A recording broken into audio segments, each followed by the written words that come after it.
میرے آقا علیہ الصلوۃ والسلام فرماتے ہیں اذا ظہرت الفتن او قال البدع فليظهر العالم علمه ومن لم يفعل ذلك فعليه لعنة الله والملائكة والناس أجمعين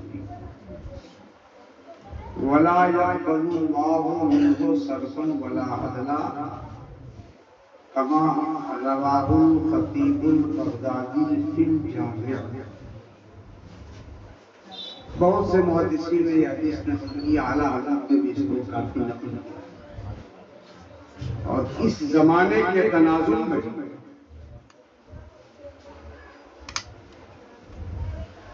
اس حدیث کو ایک کلیدی حیثیت حاصل،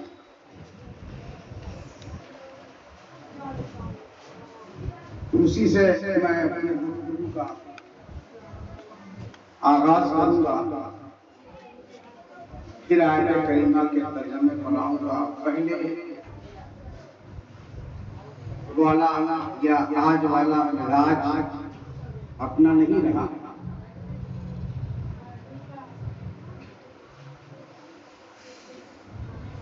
تعصب، تنگ نظری، حسد، جلن، اس نے جلسے اور میلاد کی روحانیت کو ختم کر دیا۔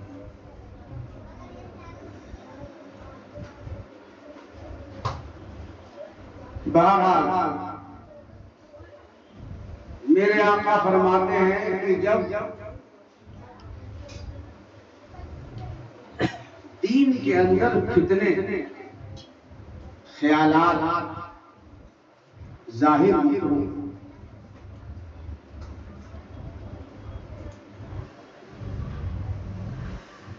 ایسے ماحول میں عالم پر فرض ہے کہ وہ اپنا علم ظاہر کر کے اعلان حق کرتا، اعلان حق کرتا، جو بھی فتنہ پیدا ہے۔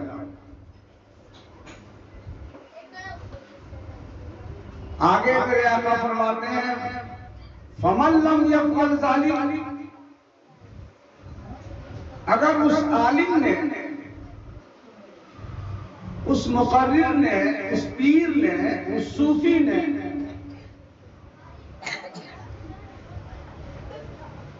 حق کا اعلان نہ کیا تو کیا ہوگا؟ کوئی بھی حق کا اعلان نہیں کیا، کوئی وجہ ہے، ہم لوگ جاتے ہیں جلسے میں۔ ابھی حضرت قاضی صاحب آئے ہیں مالیگاؤں سے، ہم تو سنتے لیکن مالیگاؤں بادشاہ جتنا تھا تو ماشاء اللہ، لیکن گئے تو پتا چلا کہ آدھے سے زیادہ اہمیت ہے، اور بچے آدھے سنتی، اس میں آدھے سنت سنی ہے،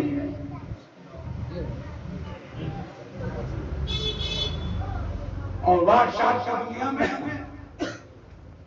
اچھا ہی جی۔ اب بھیمندی آپ دیکھیں تو میں ایک مثال دے رہا ہوں، تو آدمی بولتے ہیں کہ تھوڑا سا خیال کر کے بولیے، لحاظ کیجیے گا، تقریر کیجیے، مگر تھوڑا نرم کہاں بہت سی تو آدمی نرم ہو جاتا ہے، ڈر کے مارے۔ کمیٹی والوں نے بلایا ہے، اگر ان کے خلاف ہم چلیں گے تو لفافہ یا تو کم ہوگا یا ختم ہوگا، اس وجہ سے وہ نہیں بول پاتا۔ صوفی صاحب ایسا اکثر ہوتا ہے، اکثر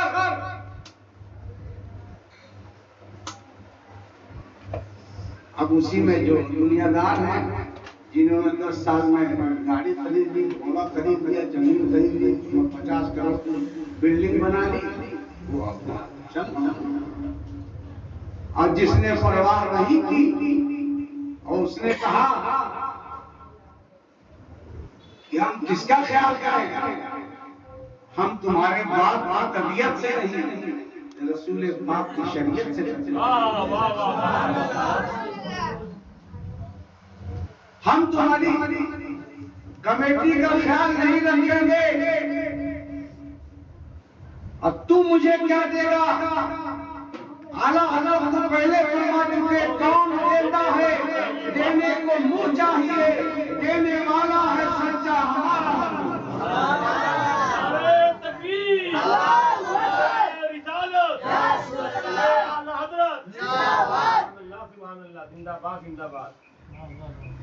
ایک جگہ ہم گئے یو پی میں، آج سے 20 سال تو مغرب کی نماز پڑھنے کے بعد دیکھا کہ ایک صوفی صاحب جو ہیں مراقبہ کر رہے ہیں سامنے، اب لوگ وہاں پر کھڑے ہیں مراقبہ کر رہے ہیں، آدھا گھنٹہ تک بیٹھے آدھا گھنٹہ تک بیٹھے کہ دیکھیں حضرت کی پوچھ کہاں تک۔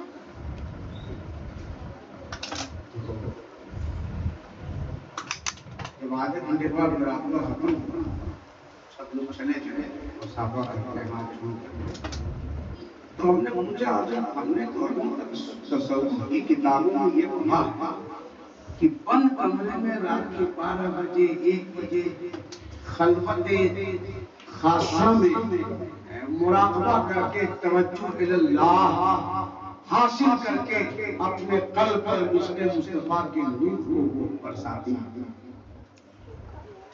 لیکن مجمع میں مراقبہ یہ تو کسی کتاب میں نہیں پڑھا،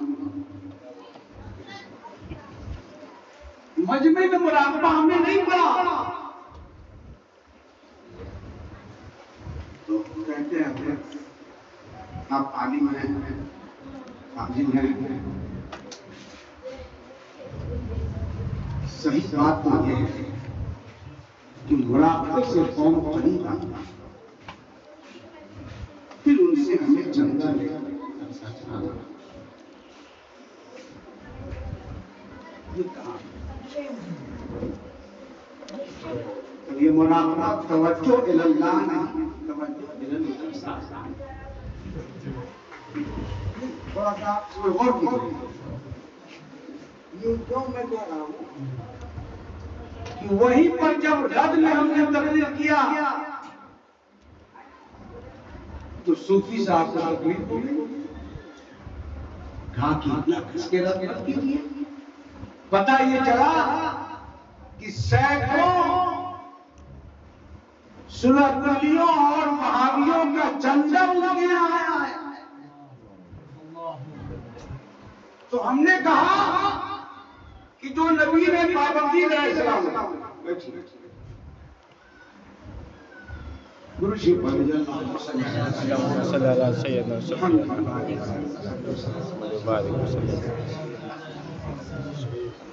ہم نے کہا کہ حضرت یہ کیا ہے؟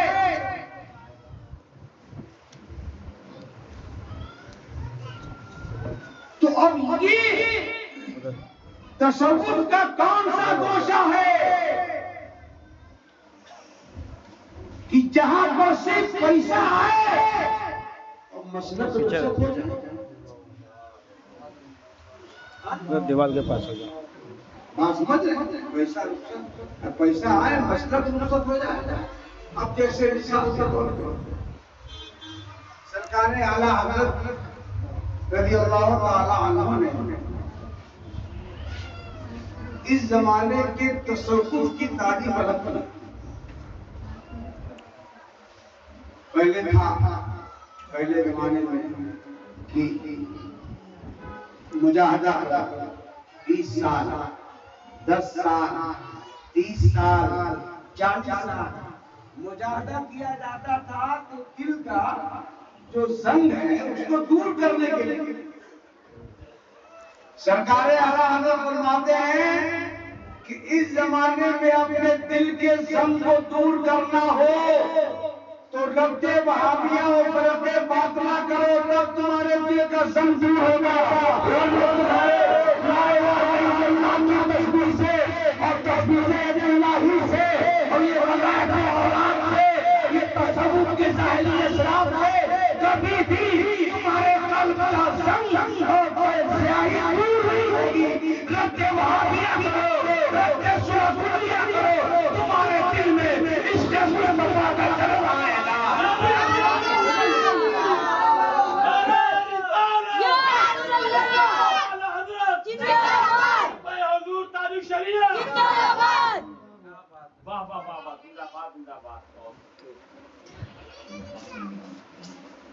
یہ تصوف کی تعریف ہے. خلیفہ تاج الشریعہ کا اعلان نہ کیا.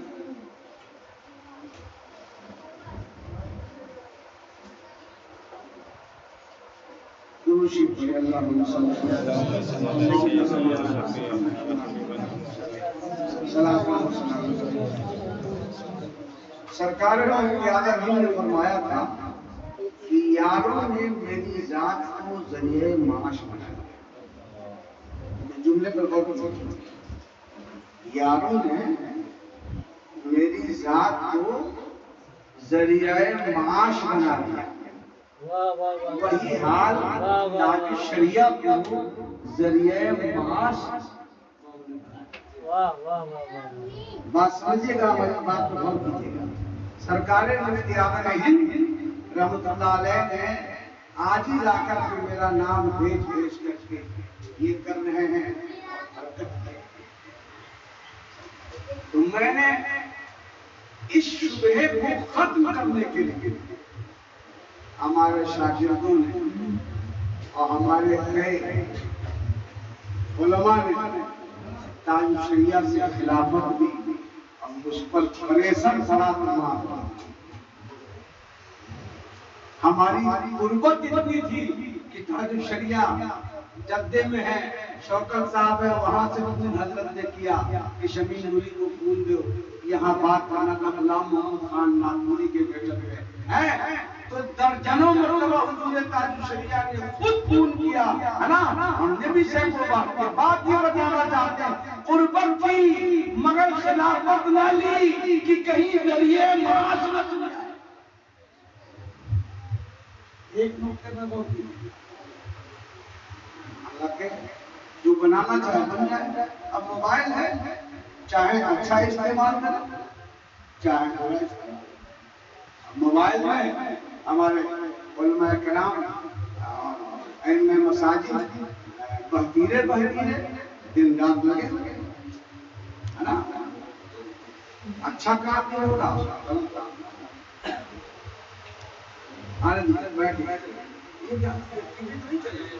نہیں آڈیو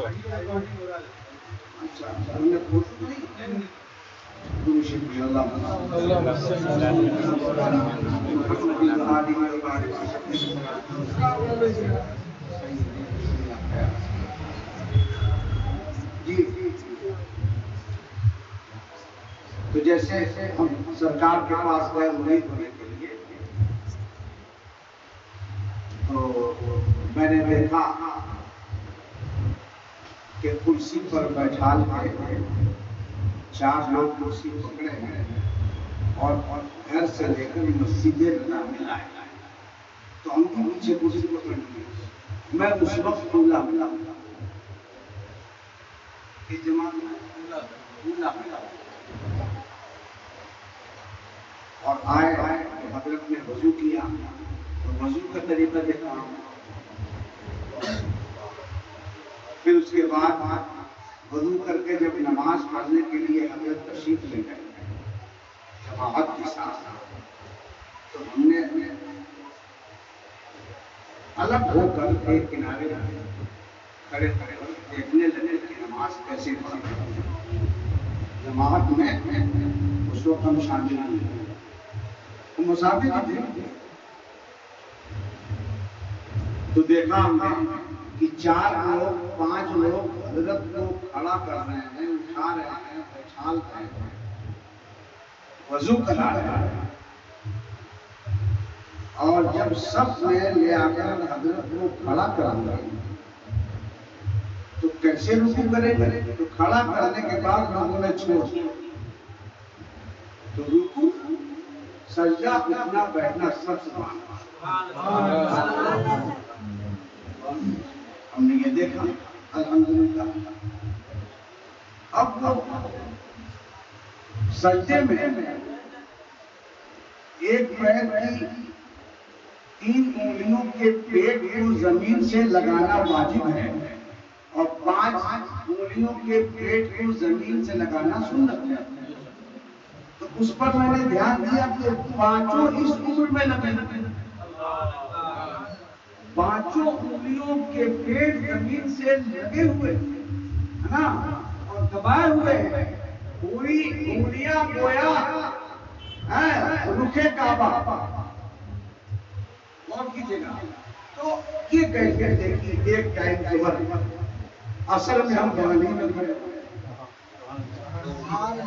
اصل میں بغلی میں کھڑے ہوئے، تو 4 آدمی جب تک اٹھائے نہ اٹھے نہ بیٹھا لے اٹھائے، لیکن جب اللہ کی عبادت کے لیے کھڑے ہوتے تھے تو کوئی مدد نہیں لیتے،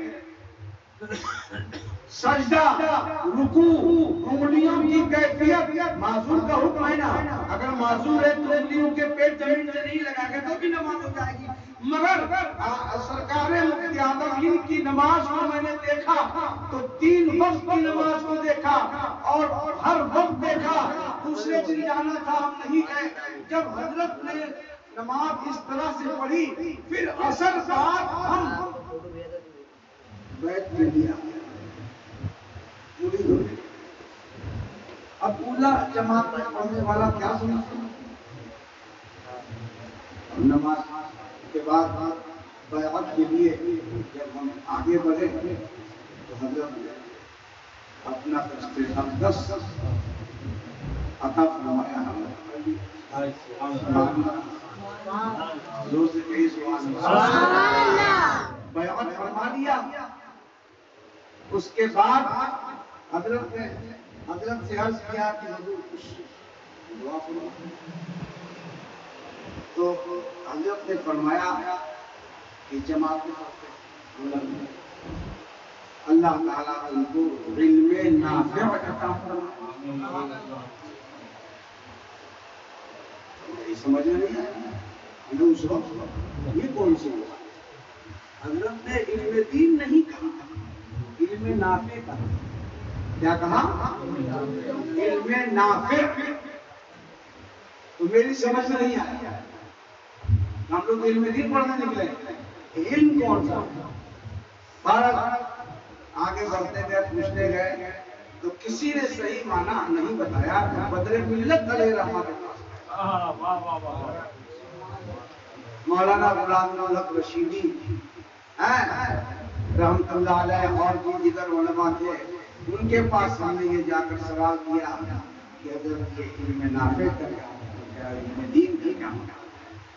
تو حضرت نے فرمایا کہ علم نافع کا مطلب یہ ہے کہ تمہارے کو اللہ ایسا علم عطا فرمائے جس سے تم کو بھی نفع ہو اور امت کو بھی نفع ہو،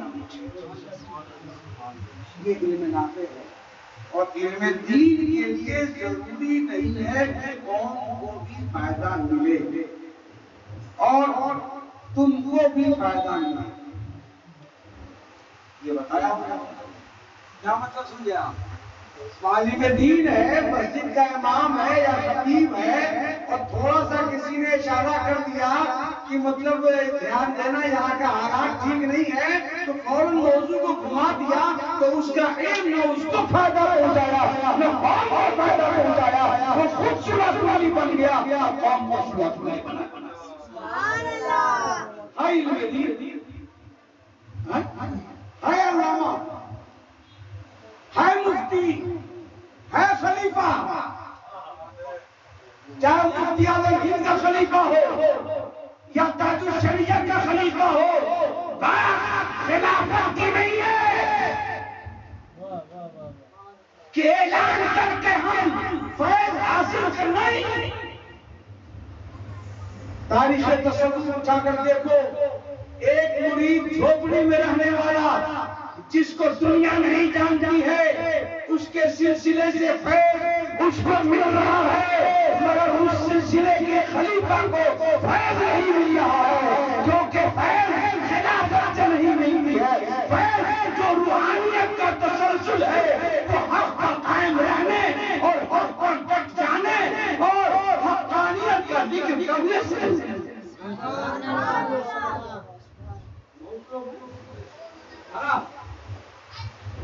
تو اب وہ علم نافع کا مسئلہ سمجھانے کے لیے بتا رہا، تو علم نافع کا مطلب یہ سمجھایا ہے۔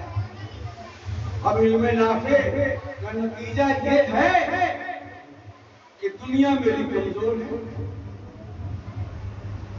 دنیا اب ایک تقریر کہیں ہو رہی ہے تو دو تین تقریریں لوگ رکھ دیتے ہیں تاکہ مجمع توڑو، کئی جگہ ایسا ہوتا ہے، ادھر رکھ دیتے ہیں۔ آخر بات کیا ہے؟ علم نافع جو حضور مفتی اعظم ہند نے کہا تھا وہی پھیلانا چاہتے ہیں۔ بات کیا ہے؟ بعض مقامات میں سبب کیا ہے؟ وجہ کیا ہے؟ اچھا یہ حدیث جو آپ لوگ پڑھتے ہیں یا سنتے ہیں سناتے ہیں کہ حسد اور تعصب یہ نیکیوں کو ایسا کھا جاتا ہے جیسے آگ لکڑیوں میں، یہ بناتی ہے یا عوام کی؟ سب کے لیے، سب کے لیے ہے۔ تو یہ حدیث ہے کہ آگ کھا جاتی ہے جیسے لکڑی کو، ایسی تعصب جو ہے اور حسد چلن وہ بلا عذر شرعی کیا لیکن تو آپ کے اندر کیوں بھی دیکھیں گے کیونکہ اس کو تو نبی نے پہلے ہی فرما دیا، وَلَا يَقْبَلُ اللَّهُ مِنْهُ صَرْفًا وَلَا عَدْلًا كَمَا رَوَاهُ الْخَطِيبُ الْبَغْدَادِي فِي الْجَامِعِ۔ ایسے لوگوں کی اللہ نہ فرض قبول کرتا ہے نہ نفل، چاہے وہ جتنی تسبیح لائے، جتنا تصوف کا غلبہ کرے، جتنے بھی مسائل پیش کرے، رات اور تہجد میں ہی کیوں نہ روئے، مگر اب اس کا تصوف، اس کا ذکر اب کام نہیں آئے گا، کیونکہ نبی فرما رہے ہیں نہ فرض قبول نہ نفل قبول۔ تو اب ہم کو تو زیادہ پرہیز کرنا چاہیے تعصب سے، حسد سے۔ اس بات کو آپ سمجھیے، لیکن کیا آپ اس بات نظر انداز کر سکتے ہیں کہ ہم علماء کرام کے درمیان اکثر و بیشتر ایسا کچھ پایا جاتا ہے؟ اگر حقیقت سے آپ دیکھنا چاہیں تو دیکھیں، ہم کو تو کوئی جگہ ایسی خالی دکھتی نہیں ہے۔ صلی اللہ علیہ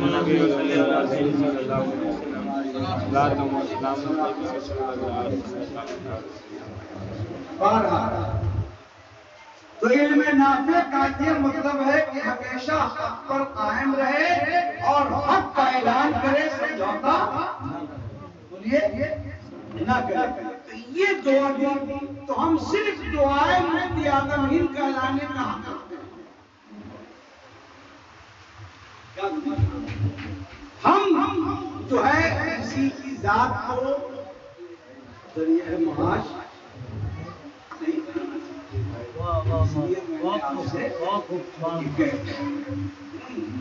ابھی بہت ساری باتیں آئی ہیں انشاءاللہ۔ درود شریف پڑھ اللہ علیہ وسلم۔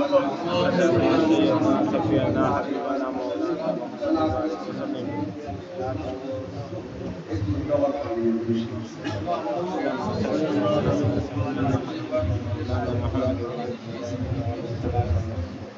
بارہا تو یہ حدیث کے تناظر میں تھا. اب میرے آقا نے کیا فرمایا؟ فَمَن لَّمْ يَفْعَلْ ذَلِكَ، بس اگر اس عالم نے یا مقرر نے یا پیر نے یا صوفی نے حق کا اعلان نہیں کیا، لوگوں سے سمجھوتا کر لیا یا حالات زمانہ کے اعتبار سے ڈر گیا، تو ایسوں پر اللہ تعالیٰ نے لعنت فرمائی ہے. فَعَلَيْهِ لَعْنَةُ اللَّهِ وَالْمَلَائِكَةِ وَالنَّاسِ أَجْمَعِينَ. تو دو سزا، ایک تو اللہ کی لعنت، اللہ کی لعنت، انسانوں کی لعنت، فرشتوں کی لعنت، اور دوسری سزا اس کا نہ فرض قبول کرنا. دو سزا ہوئی. بولیے یہ حدیث اور دو سزا ہو گئی تو ظاہر بات ہے کہ اب وہ بنے پرہیزگار، وہ بنے متقی، اور یہ اوصاف رذائل ہوں،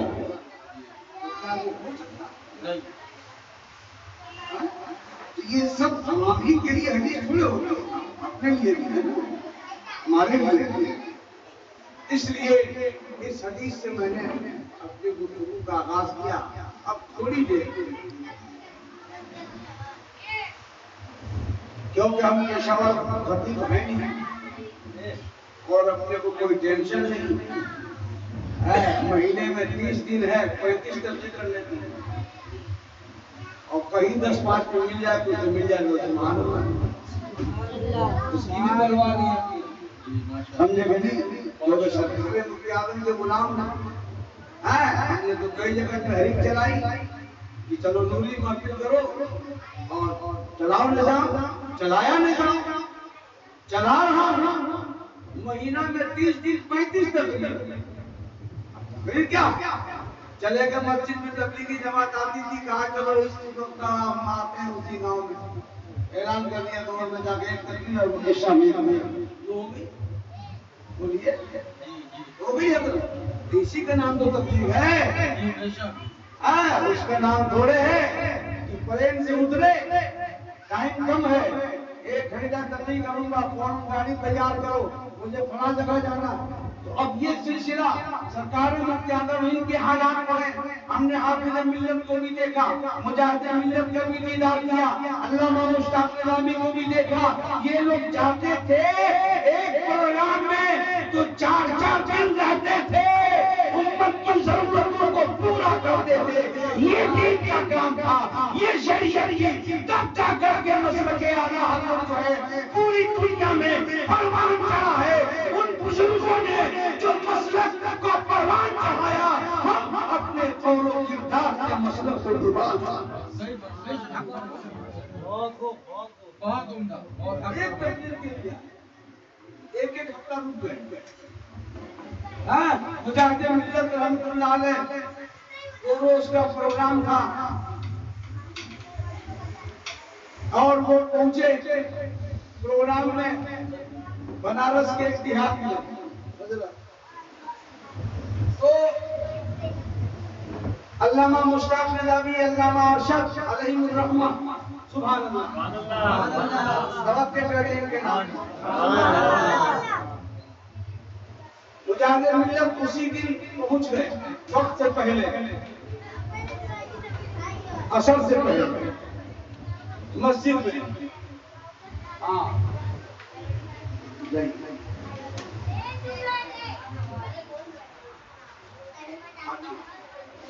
عصر سے پہلے پہنچ گئے،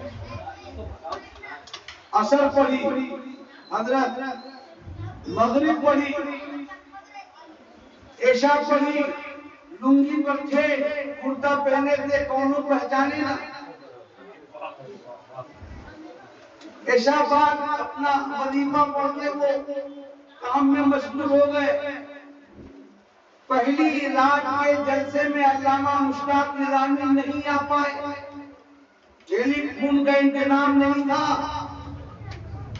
الہ آباد غریب نواز سے فارغ ہیں، تو اب وہ وہاں پہ رات گزر گئی، حضرت نے کسی سے نہیں بتایا کہ میں مجاہد نہ چائے نہ کھانا، رات گزر فجر کی نماز پڑھی۔ دوسرے دن علامہ مشتاق نظامی علیہ رحمہ اور علامہ ارشد وغیرہ آئے تو پوچھا کہ حضرت نہیں آئے کیا؟ حضرت کوئی حضرت کیا نہیں آئے؟ کوئی حضرت نہیں آئے۔ باتیں کے مطابق تو کبھی نہیں ہوا، کوئی حضرت نہیں آئے، لوگوں نے اتفاق کر لیا۔ کہا ہاں ایک صاحب ہیں جو مسجد میں کلی سے آئے ہیں، پتہ نہیں۔ تو علامہ مشتاق نظامی نے کہا مردو وہی تو حضرت ہیں۔ پھر آئے قدموں پہ گر گئے، حضرت نے ڈانٹا کہ تم لوگ کیا دین کا کام کرو گے، تمہیں کل آنا تھا اور ایک دن ناکا کر دیا، آج تم آ رہے ہو۔ حضرت نے ڈانٹا، اب مردوں کی بات ہے، ڈانٹ کو برداشت کر لیا۔ تو مجاہد ملت کو حضرت علامہ مشتاق نظامی فرماتے ہیں کہ ہم نے عرض کیا حضور صرف اتنا آپ کہتے ہیں کہ مجھے کو لوگ مجاہد ملت کہتے ہیں تو کم از کم کھانا تو مل جاتا، کم سے کم لوگ آپ کے پاس آ کر فیض حاصل کرتے وغیرہ وغیرہ۔ پھر اس کے بعد علامہ مجاہد ملت رحمۃ اللہ علیہ نے کہا کہ تمہارا کفارہ ہے، آج بھی ہو اور کل بھی ہو، امت کی پوری ضرورت پوری کرو۔ کیا سوال ہے، کیا جواب ہے، اور مسئلہ کا کام کیوں ہوگا؟ پھر ایک دن ایڈوانس ان لوگوں سے لیا اور 3 دن تک جو ہے وہاں پر سنیت کی اشاعت کرتے ہیں۔ نعرہ تکبیر، اللہ اکبر، رسالت یا رسول اللہ، اعلی حضرت زندہ باد، مجاہد ملت زندہ باد۔ انہی بزرگوں کا فیضان جن کی روٹیاں، یہ اور بات ہے کہ روٹی کے ساتھ ساتھ وہ ایڈوانس کھاتے ہیں۔ بس پلین سے اترے، ٹائم میرے پاس کم ہے، 45 منٹ بولوں گا اور اس کے بعد میں چل دوں گا، اس کو وہاں چھوڑیے گا، اور اس میں کسی کو ملنے کا ٹائم میرے پاس نہیں، ٹائم نہیں ہے میرے پاس۔ یہ کون سا دین ہے حضرت؟ یہ کون سا دین ہے کہ 1 گھنٹے کے لیے 1 لاکھ خرچہ کروا ڈالا؟ ہمارے کسی بزرگ کی تاریخ کو دیکھو تو سمجھ میں آئے گا صوفی کون ہے، تصوف کیا ہے، مسلک کیا ہے، شریعت کیا ہے۔ اس لیے یہ درد بھرا پیغام آپ کو دینا چاہتے ہیں۔ کیا یوٹیوب پہ اور جو ہے فیس بک پہ مقرر اور شاعر دیکھ کر کے مت بلاؤ ایسوں کو جن کے دلوں میں علامہ مشتاق نظامی کی محبت ہو، علامہ ارشد کا جذبہ ہو، مفتی احمد کا جذبہ ہو، ان بزرگوں کا جذبہ ہو، تاج شریعت کا جذبہ ہو، اس کو بلاؤ اور یہ پیشہ ور خطیب کو نہ بلاؤ۔ 1 پیسہ ثواب جلسے کا نہیں۔ یہی حق اعلان ہے۔ اب بات ہم بول رہے ہیں صاحب، ہے نا؟ خراب فکری بات نہیں۔ یہ مت دیکھو کہ آپ کے پاس یا 50 آدمی ہے، 25 کیا دیکھ رہے ہو؟ 5-5 7-7 آدمی کی بھیڑ میں تو سرکار کی آدم بیل گاڑی سے جاتے ہیں، اور 5-7 آدمی کی بھیڑ میں 2-2 گھنٹہ سے نصیحت فرما رہے ہیں، تقریر نصیحت فرما رہے ہیں، اور جو ساتھ میں عالم ہے وہ تقریر کر رہا ہے، اسی 5-7 میں آج 5-7 کروڑ بنایا ہے نا۔ تو کہنے کا مقصد یہ ہے کہ ان کی آواز میں، ان کی نصیحت میں تاثیر کامل تھی۔ درود پاک پڑھیں، اللہم صلی محمد وآلہ وسلم، صلاۃ و سلام علیک یا رسول اللہ۔ لہذا پہلے یہ مثال آپ کے سامنے اس لیے تھی کہ اب ہمارا بھی 7-8 سال ہو گیا ہے نا، تقریر کرنا بند کر دیا ہے ڈاکٹروں نے، لیکن ہم کسی کی سن سمجھا، سوچ رہے کہ مسلک کا کام کرتے رہو، جہاں جو ہوگا دیکھا جائے گا۔ ہاں حضرت صاحب، ہاں اور آپ کے جو ہے قاری زندگی قاضی صاحب کا ایک مدرسہ مل جاتا ہے، 3-4 دن آ کے بیان کرتے ہیں، کچھ کام ہو جاتا ہے دین کا۔ اور ادھر قمر عالم خان گٹو بھائی ہیں، وہ کئی سال الحمدللہ وہ دیکھ رہے ہیں، نہیں آپ دوا کھائیے کوئی ٹینشن نہیں ہے، دوا کا خرچہ میں دوں گا۔ سبحان اللہ، زور سے کہیے سبحان اللہ۔ لیکن کام مسلم کا کرنا، سونا نہیں، آرام نہیں۔ درود پاک پڑھیں، اللہم صلی علی سیدنا مولانا محمد۔ بس ایک دلیل کی طرف میں نظر آتی ہوں، توجہ آپ کی توجہ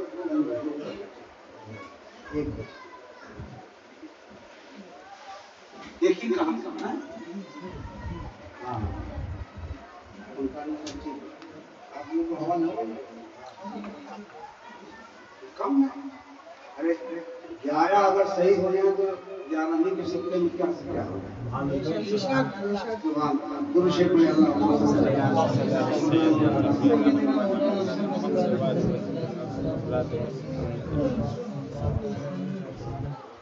جیسے میں نے آیا تھا،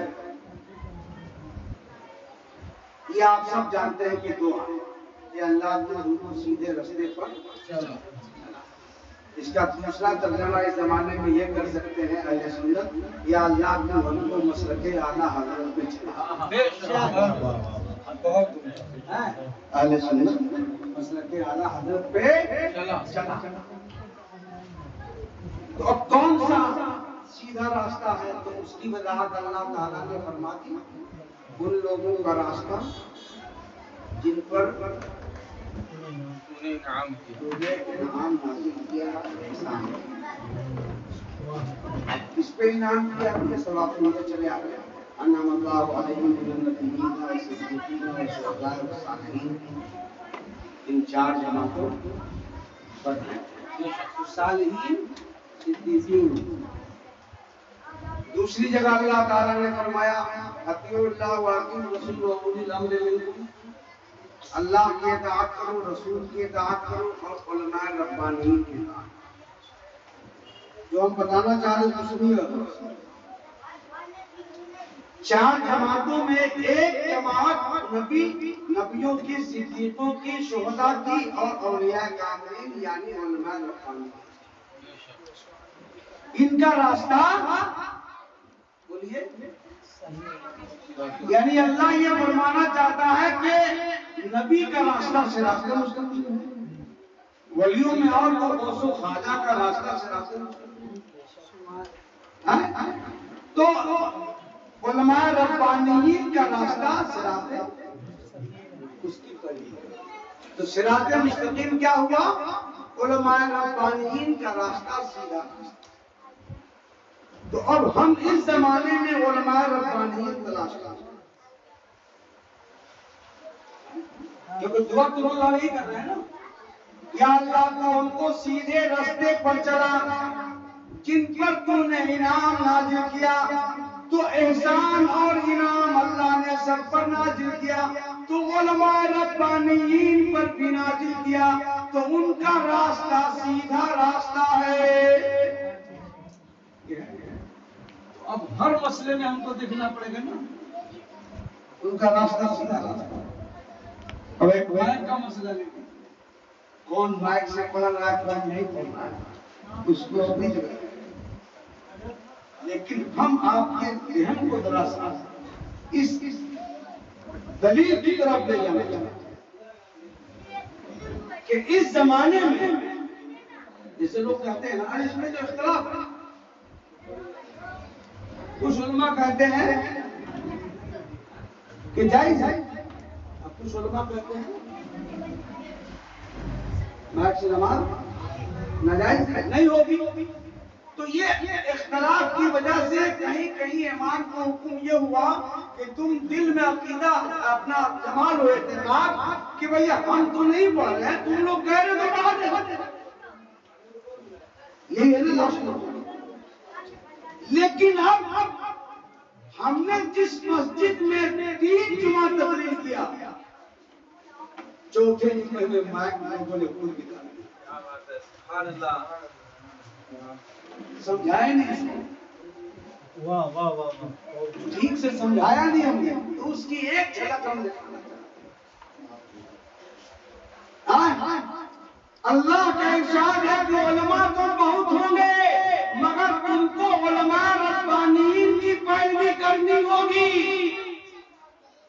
اب 14 صدی میں یا اس زمانے میں حدیث ماضی قریب اور بعید میں آپ دیکھیں تو علماء کی جماعت تو بہت ہے مگر علماء ربانیین نے جو فتویٰ مائک سے نماز نہ ہونے پر دیا ہے وہ علماء ربانیین ہیں، اور جنہوں نے جائز قرار دیا وہ علماء ربانیین کی سب سے خارج ہیں۔ اس پر دھیان دیں، علماء ربانیین ہمیشہ احتیاط کے طور پر علامت فرمانے میں کہ اختلاف کی صورت میں مسلمانوں پر لازم ہے کہ علماء محتاطین کی اتباع کریں۔ سبحان اللہ، زور سے کہیے سبحان اللہ۔ اختلاف کی صورت میں علماء محتاطین کے فتوے پہ عمل کریں۔ تب کیسے سمجھ میں آئے گا؟ دیکھیے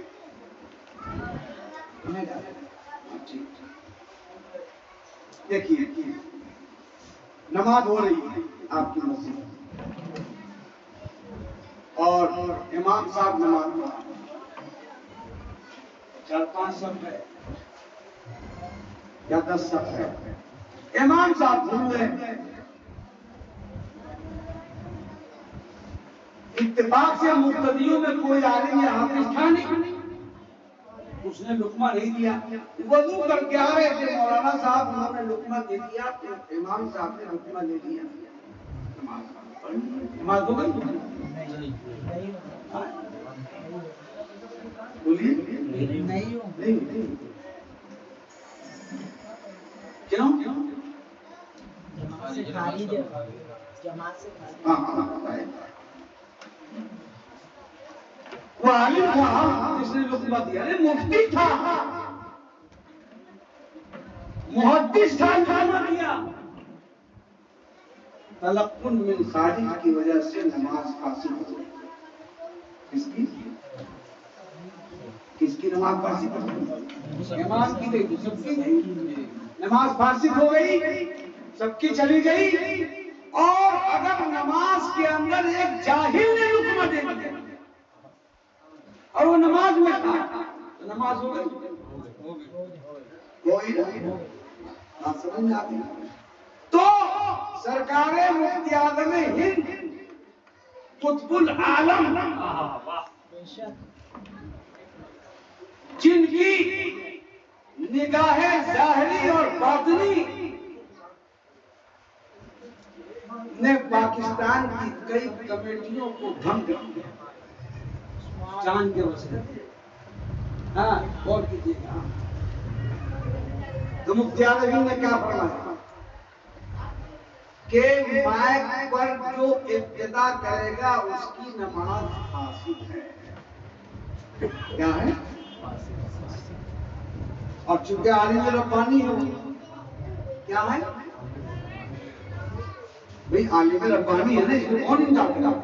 نہ مبارک پر انکار کرے گا، نہ کچھوشا انکار کرے گا، نہ بریلی انکار کرے گا، پوری دنیا مانے گی جو عالم ربانی ہے۔ تو عالم ربانی کی اطاعت کا حکم اللہ دے رہا ہے، اللہ کا فرمان، اللہ حکم دے رہا ہے تو ان کی اطاعت کرو۔ اختلاف کی صورت میں اعلیٰ حضرت بھی کئی جگہ فرماتے ہیں کہ علماء ربانیین کی اطاعت کرو، تو اگر تمہارے دل میں قرآن سے محبت ہے، علماء ربانیین سے محبت ہے، تو کون جھگڑا کرے گا مائک پہ؟ ایک مثال پانی پی لیجیے،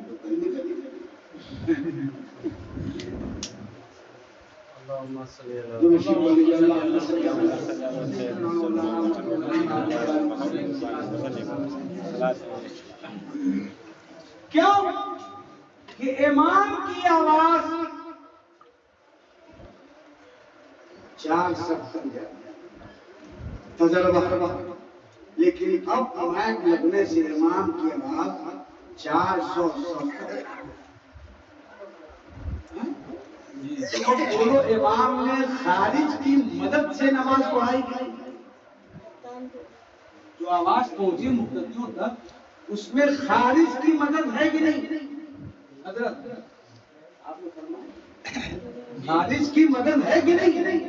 امام کی آواز تو 400 تک جاتی ہے، اب جو آواز جا رہی ہو 400 تک مائک لگانے سے، تو اب اس کی آواز میں طاقت پہنچائی بجلی نے، تو بجلی نمازی کی غیر نمازی بولیے تو غیر نمازی کی مدد امام نے، اور مقتدیوں تک یہ آواز پہنچی، تو جس نے اس مائک کی آواز کی ابتدا کی، علماء ربانیین کا فتویٰ ہے کہ اس کی نماز فاسد ہے، مکروہ نہیں ہے، کیا ہے؟ فاسد۔ تو آپ لوگ مفتی صاحب رحمت دیے تھے تو لوگوں کی نماز کو فاسد کر دیا، کہا ہے کہ خارج نماز تھے تو ای کا داخل نماز ہے۔ میں کہا حضرت جو جہاں جیسے پڑھاتا اس سے ہم کو بحث نہیں ہے، بحث کیا دلیل بات دلائل کی نا، بات دلائل کی ہے کہ ہم کچھ بھی کریں، جیسے مثال کے طور پہ ہم مانتے ہیں کہ تصویر کھینچنا آ رہا ہے، کھینچوانا مانتے ہیں، کتنا تو مانتے ہیں تصویر کھینچوانا حرام ہے، کھینچوانا دونوں حرام ہے، اتنا تو مانتے ہیں، پر یہ کہ حج کے موقع سے کھینچوا لیتے ہیں، راشن کارڈ کے لیے، پاسپورٹ کے لیے، بینک میں، تو کچھ جگہوں پر گورنمنٹ نے اتنا لازم کر دیا ہے کہ وہاں پر ناجائز کا حکم شریعت نے چھوڑ دیا ہے کہ اب یہاں ضرورت شرعیہ ہے، اس لیے وہاں تک تو تم کو اللہ تعالیٰ، لیکن ضرورت شرعیہ سے ہٹ کر بلا ضرورت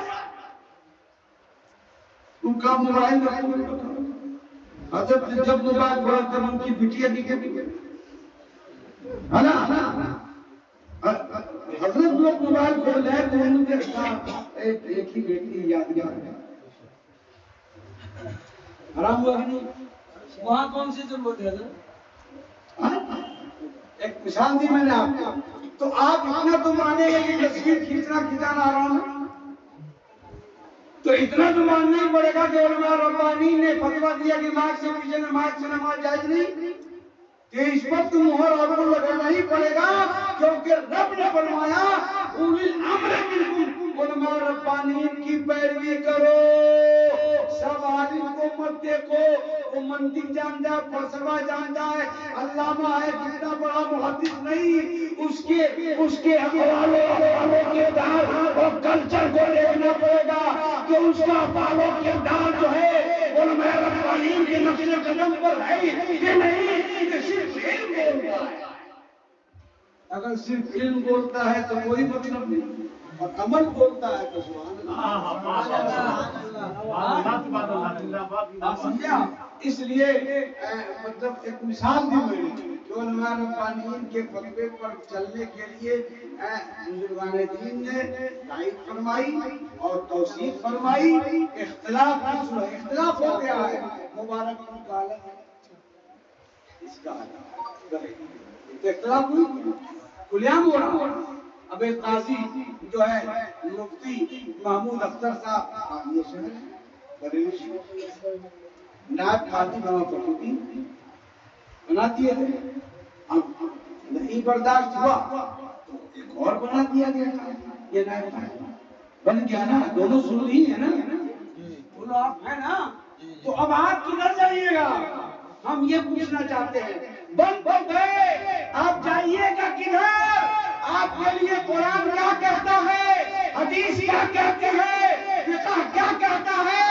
تو قرآن حدیث دونوں کہتے ہیں کہ صراط المستقیم کے اندر شامل ہے جو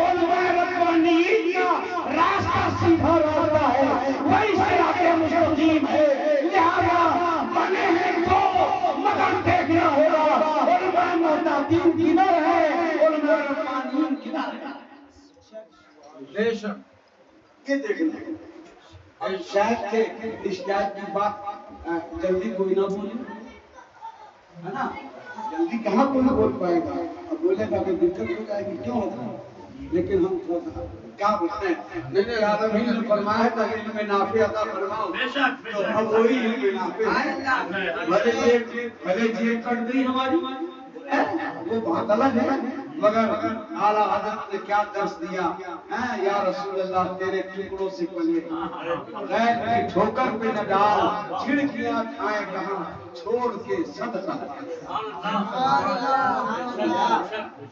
سرکار مفتی اعظم فرماتے ہیں کھاتے ہیں تیرے تنخواہ پیتے ہیں تیرے تنخواہ پانی ہے تیرا پانی دانا کی جگہ دانا کیا ضرورت ہے زیادہ ہم مکھن پالش لگانے کے لیے تم ان کو بلاؤ ہم تم کو بلائیں گے تقریر میں بلانا دماغا نہیں اس کی کوئی خواہش بھی کرو گے تو دل میں عشق رسول کم ہو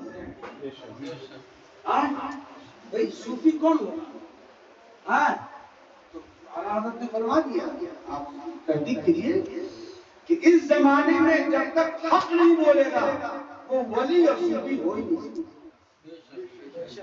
چاہے جتنا وظیفہ پڑھے دیکھا کے مراقبہ کرے ذکر ید اللہ کا خلخلہ آ جائے یہ دنیا حاصل کرنے کے لیے تیرا تصوف ہے یہ دنیا حاصل کرنے کے لیے اسی لیے مجدد الفسانی نے امام ربانی حضرت امام غزالی نے تمام کتابوں میں فرما دیا یہ تصوف نہیں ہے یہ دنیا ہے دنیا اگر تم کو تصوف حاصل کرنا ہے تو اس زمانے میں حق بات تم کو بولنا ہوگا حق پر چلنا ہوگا چاہے باپ ٹوٹ جائے بیوی ٹوٹ جائے زمانہ ٹوٹ جائے کالی خلیفہ اعلان کرنے سے جب فلاں جگہ کے خلیفہ ہیں تو بہت بڑھیا ہوگا ایسا کچھ نہیں ہے نا اب وہ عطائے مفتی اعظم خلیفہ مفتی اعظم شاکر صاحب عطائے مفتی اعظم جو مکمل خطا وہ کہاں ہو جائے گا مفتی اعظم کی عطا بات سمجھ رہے ہیں نا اب وہ عطائے مفتی اعظم خلیفہ مفتی اعظم کہنے کے بعد اب یہ تنقید نہیں ہے یہ تنقید نہیں ہے تحقیق ہے حضرت ہے نا بے شک تحقیق ہے یہ تنقید نہیں ہے اب ہم نے پہلے کہہ دیا تحقیق یہی ہے اب اسی کی تفصیل ہو جائے تحقیق یہی ہے کہ سرکار مفتی اعظم ہند رحمۃ اللہ علیہ کی عطا اور خلافت کا واسطہ کوئی نہیں ہم نے کہا کہ جب بے راہ ربی ہو جائے گا تو نوح علیہ السلام کا لڑکا کاٹی ہو جائے گا جی کیوں نوح علیہ السلام کا لڑکا نور نبی کا لڑکا کا مطلب کیا ہوا کہ اس کے اندر نبی کا نطفہ اور وہ کافر یہ دن کیوں دکھایا رب نے تاکہ تم خلافت کی فوج ہوتے جب نبی کا لڑکا گمراہ ہوتا ہے تو کسی ولی کا خلیفہ بھی گمراہ ہوتا ہے فاسق ہوتا ہے یہ خلافت کی فوج دکھانے سے تم کو فائدہ مفتی اعظم نہیں ملے گا فائدہ مفتی اعظم کو مفتی اعظم کے فتوے پر چلنے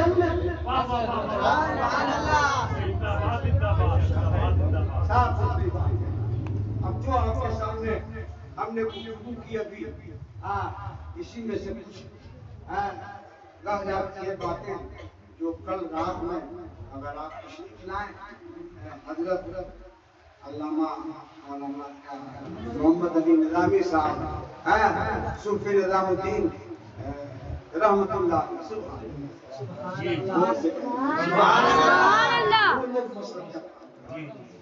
ہے نا تو کسی بھی پیر کا فیض مرید یا خلیفہ ایک بات اور بتاتے ہیں، امام غزالی کی کتاب جو کیمیا ساتھ فرماتے ہیں، یہ عجیب معاملہ ہے، تقریر کرنے والا کر رہا ہے، اب محفل میں کئی ہزار لوگ بیٹھے ہیں، پبلک جتنی بیٹھی ہے سب کو اللہ نے بخش دیا، تقریر کرنے والے کو بخشا ہی نہیں۔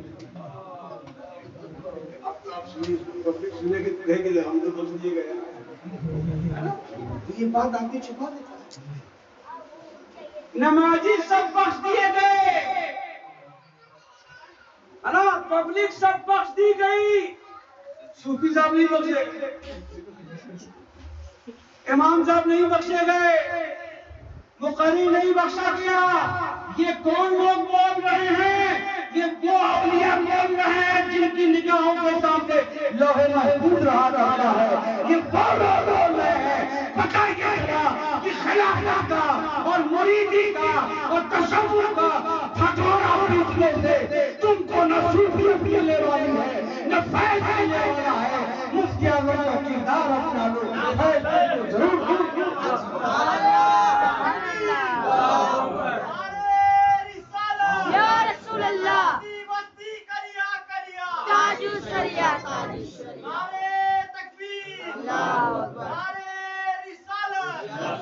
لہذا اہدنا الصراط المستقیم، اے اللہ تو ہم کو سیدھے راستے پر چلا، یعنی مسلک اعلیٰ حضرت پہ۔ اور علماء ہماری تقریر کا خلاصہ احقاق حق بڑی پیارے بات کی، یعنی علم نفع کسے کہتے ہیں، علم نافع، وہ ہم نے آپ کے سامنے تھوڑی روشنی ڈالی، اور یہ روشنی ڈالی کہ آج کے اختلافات کی صورت میں ہم مبارک پور و بریلی اور کچھوچا نہیں دیکھیں گے، ہم صرف یہ دیکھیں گے کہ علماء ربانیین کی جماعت کدھر ہے، ان کی ہم پیروی کریں گے۔